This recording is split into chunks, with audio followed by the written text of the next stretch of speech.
right, hello everyone. The trade deadline just finished up. It's about like 3:15 right now. So yeah, I'm just here to simply talk about not every single trade that would take too long and be too boring. I'm just here to talk about the more higher trades, the more popular ones, the bigger ones. So let's get straight into it. Most of the bigger trades happened before today, like yesterday when Jimmy Butler got moved, Brandon Ingram got moved, and then obviously like last week when Luca, Anthony Davis, De'Aaron Fox, they all got moved as well. But there was still a good amount of deals today, not a lot of big ones, but I do have about six deals that I'll just talk about, have notes for, briefly go over.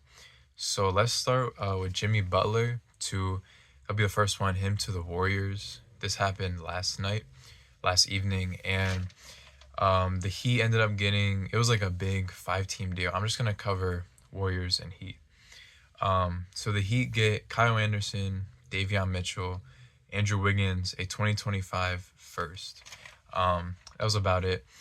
It was sad to see Davion Mitchell go for the Raptors, but I mean, it was needed. The Raptors really don't play a big part in this. They got a second round pick. Anyway, though, for the Heat, the return ended up being fine for Jimmy Butler. I know their asking price did go down leading up to the deadline and the trade. So if your asking price went down and that's what you got, it was fine. Maybe like another pick from one of those other teams would have been good because that 2025 first, if it's in the top 10, the Warriors keep it for the next like 2 or 3 years. So it could end up being like seconds, but still, I mean, you got decent players. Andrew Wiggins, he can play. He doesn't have much value. Davion Mitchell can play. I wouldn't be surprised if they extended him in free agency because his contract's up at the end of the year. But they just got guys because they're just rocking with what they have now, and Tyler Hero and Bam. Because I mean, they're gonna be a playing team. It's fine. They were doing okay without Jimmy Butler. Now they got a few extra guys. They'll be fine. They'll manage. For the Warriors though, they did. People are calling this a panic trade. I see it because they were calling for like every All Star, every like star player in the league, because they were getting desperate, mainly after the Lakers got better, the Spurs got better. The Kings didn't get much worse, but the Kings are still better than them in the standings right now. So they needed to do something, especially with an older Steph Curry on the team, and he already didn't have much help. They were fine at the beginning of the year, but people didn't live up to expectations or injuries. So they traded for Jimmy Butler and they instantly extended him for 2 more years. I feel like 2 years is a good extension because he's by the time that ends he's gonna be almost 40. I do think 50 to 60 mil is a little much money for Jimmy Butler, but I guess you could say it's a panic. They got a little desperate. They did need to do something, and I still think that they're not going to be anything better than a first round exit if they can even make it to the first round. Just simply because the West and the whole league is just too talented. Because if they end up making it to the play-in and getting to the playoffs somehow, that means you're going to have to go against the Thunder, which they're most likely not beating, and they'll have to go against the Grizzlies or Rockets. They could take a few games from them, but they're not winning that series unless Jimmy Butler like is as good or better than he was 2 years ago. But that's asking a lot from someone who didn't even want to play for the team. And that's a reason his value was kind of hurt because he was like being a whole baby about it. But he got traded, he got what he wanted. So now on to the next trade. So the next deal that I have was also last night, a little later. It was Brandon Ingram to the Toronto Raptors for Bruce Brown, Kelly Olynyk, the Pacers first next season, and a second round pick all the way in 2031. I do have my Raptors shirt on today. They did get a little active in the trade deadline. I think 3 or 4 total trades, but this was the biggest one by far. Um, what there was some rumors about a week ago of Ingram possibly coming to the Raptors, and at that time I didn't like it at all. Those reasons are still here now, but I do feel a little bit better about it. Because they Raptors bought low. They didn't really give up much. Bruce Brown was going to be a free agent at the end of the year. Kelly Olynyk, he can be good on offense, but his defense is terrible. And while we're on that point, one of the issues was defense because Brandon Ingram is probably a below average defender. RJ Barrett is, and he's not going to start, but coming off the bench, Grady is also a below average defender. Um, so you have your shooting guard and small forward as two guys who can't really play defense. Um, I guess on the upside, that offense is going to be hopefully really good when they're healthy and it's flowing, as long as the chemistry is not bad, which I don't see why it would be bad. It's just that defense is going to be rough.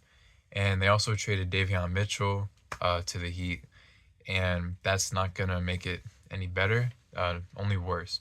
They do have a few guys off the bench, I guess, who can make the defense fine, but like when they need the starters in for the beginning of the game and the end of the game, it's going to be a little scary. Moving on to the Pelicans, though, it's just what do they do next at this point? Trey Murphy has been playing really good. He's on my fantasy team. He's been amazing, scoring like crazy. They're still a little injured with DeJounte Murray out again and Herb Jones. I believe he's still out. But I think this season you just admit that you're bad, get a top pick, maybe see what you can get for CJ McCollum or DeJounte Murray. You could try to trade Zion if you want, but if you get like a Dylan Harper, maybe trade one of the guards. If you get Cooper Flag, maybe look for Zion trades, or if you want to start both of them. Their center though, Misi, he's been good as a rookie, so just get the few young guys on the team to develop, and maybe try to have like a Zion, Trey Murphy, and this next draft pick as like your next little core for the years beyond. Real quick, I forgot to mention with the Raptors, the salary issue is gonna be a bit rough. Scotty Barnes is on a max next season. Emmanuel Quickly's making a ton of money already. Same with RJ. Jakob Poeltl, he's not cheap. And if they give Brandon Ingram that max of like 40 million, they're gonna be that starting lineup alone is a ton of money, probably almost all their money already. So I think extending him is obviously what you have to do, but at what cost is the next question. I would say hopefully they can get him for no more than 30 million. That's fine. It's just if it's anything close to 40, that's a bit of an overpay. But moving on, Mark Williams deal. I believe that was early this morning. He got traded to the Lakers. The Hornets ended up getting Dalton Connect, Cam Reddish, 2031 first, and a 2030 pick swap with the Lakers. It makes sense why the Lakers do it, kind of like the Warriors trade. Like they needed to do something else, which was bring in a center, and they did. But the center, he's been good, just not very proven yet. It's very recent. He's been really good recently, but he's just been way too hurt in his whole short career. So you're kind of just banking he stays on that tear and stays healthy. But the Hornets, you kind of got rid of your long-term center. But at this point, with that offer, you get 2 first-round picks and 2 guys who can come in and play and maybe develop still. That's a good deal for them. The Hornets probably won the trade, but the Lakers, even if they knew they gave up a lot, it's still something they really needed to do. So now with the more role player type trades, the Hawks, for the next 2 actually, they traded Bogdanovic to the Clippers, and they got Bones Highland, Terrence Mann. And I think the Clippers also got in 3 seconds from this as well. I guess the Hawks should just try something new at this point. I don't really know why, but that might be what they're going for. Because Jalen Johnson's out for the year, and they can't be bad because their pick isn't even theirs. It goes to the Spurs. So imagine them getting like another top 8 pick or something. So the Hawks need to be as good as they can, try to stay in that play-in range. And this gives you some defense with Terrence Mann, but It also lowers your overall scoring and shooting. I know Bones Highland is he can score. That's his main thing, but he didn't really play that much for the Clippers, and he's also really tiny like Trae Young, so you shouldn't have them on the court at the same time unless you want Bones to be like your backup. Um, but he at this point, is he even like skill wise good enough to be a backup point guard? Um, and Terrence Mann, I could see him starting, especially with DeAndre Hunter getting traded away. But still, that's a downgrade, and they gave up 3 seconds.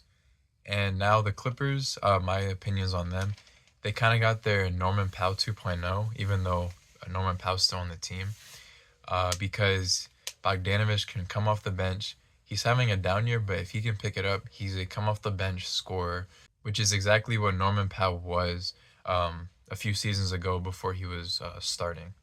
Next with the Hawks, the DeAndre Hunter trade, they traded him to the Cavs and got back Karis LeVert, Georges Niang, 2 first-round pick swaps, and 3 seconds. This trade is probably worse than the other one. They are getting picks in it, but the first-round picks are like the Cavs picks, so they're gonna be like 28, high 20s, around there. Because now the Cavs just got better. They're already the best record, second best record in the league, and they got better. They did trade away Karis LeVert, which, I mean, at this point, it's fine because you're getting that small forward to actually play and fit alongside the starting core.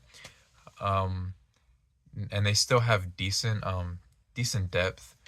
For the Hawks, though, again, they got older. I know you traded from Bones and Terrence Mann, which got you a little younger, but this trade got you definitely older. And again, it didn't make the Hawks really better. So I guess now it's kind of just Trae Young and random role players. All right, so 2 more trades to get in before all of them are up. I have the use of Nurkic. He got traded to the Hornets, and the Suns got Cody Martin and a second. The Suns also had to give up a first-round pick, but with all the Nurkic drama and the fact that they already traded for a center earlier with Nick Richards, it's a fine trade. Cody Martin can be good. He can play defense. He can, most of the time, probably more times than not, hit some threes, which is what the Suns probably need for to surround and support their big three. For the Hornets, I guess this is kind of like a rental for their starting center spot before they maybe go out and get a new one. And who knows who that new one's gonna be? They could draft or they could sign someone because there's not a lot of younger trade options for the Hornets. And yeah, it's a good trade for the Suns. They got a role player. They traded someone who had a lot of tension and drama in there. So yeah, they've been making a lot of smaller-ish moves that have been getting their team slowly and slightly better each time. And the last trade was between Wizards and Kings. The Wizards traded Jonas Valanciunas, and they got back City Sissoko and 2 seconds. I guess this is kind of like just a dump off another vet for the Wizards, because when you're a rebuilding team, that's kind of what you do. Take on salaries from vets and you dish them out when they're useful for picks. So, I mean, fine trade for the Wizards. They've also been getting a lot of vets throughout today. But, I mean, the Kings got their backup center, which is cool, but the fact that they didn't really make much more deals after this is rough because after trading De'Aaron Fox like last week, what is their like point guard area, their guard area? They also traded Kevin Huerter, which was another one of their guards. You kind of need someone who can run the offense, and if that's like Malik Monk or Keon Ellis, who I think is still on the team, you'll probably need someone else who can do things that they can't do a bit better, like maybe passing or scoring when they need to. I know Malik Monk is a scorer, but maybe someone if he gets in foul trouble, because I know Keon Ellis is mainly there for the defense. And obviously there were way more trades, but those are all the ones that I wanted to kind of talk about. There are the older ones like the Kuzma trade or the Bucks also getting Kevin Porter Jr. that I thought about, but I just want to talk about these, not have like a whole bunch, so it's not a super long video. Yeah, overall, trade deadline, I mean, most of the good stuff happened before today, which I guess that's fine. Today was kind of just like role players or salary dumps, stuff like that. But yeah, I hope you guys enjoyed the video. Keep the content going like normal, and peace out.